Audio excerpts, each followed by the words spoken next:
We may be Christians by birth, but do we know Christ? Knowing God and knowing about God is totally different. Through generally reading the Bible, we can know about God, but only loving and obeying God can we know Him. Which group do you fall into? Knowing Christ or knowing about Christ?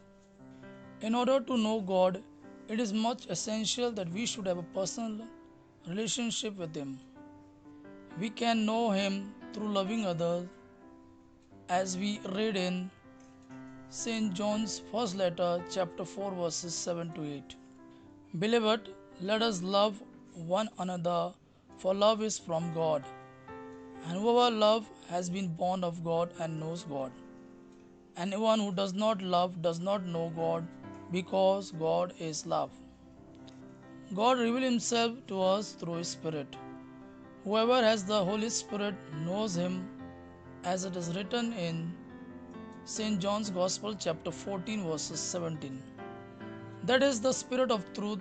The world cannot accept Him because it neither sees Him nor knows Him. But you know Him, for He lives with you and will be in you.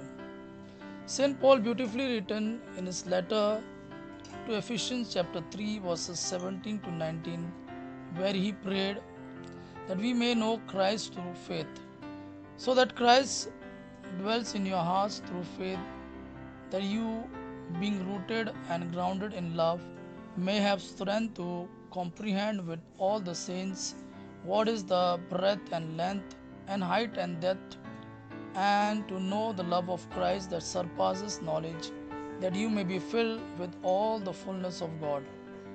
Let us then repent of our sins and wrongdoings, turn towards our Lord wholeheartedly.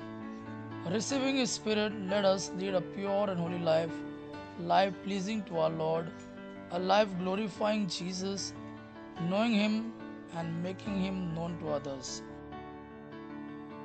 Let us pray. O Lord my God, I come before you with a contrite heart. Have mercy on me, Lord. I surrender all my weaknesses, my frailties into your loving hands. I repent of all my sins and wrongdoings, Lord. Send your Spirit on me, O Lord, so that I may know you more and more and love you more and more, that I may obey your word and make you known to others. Amen.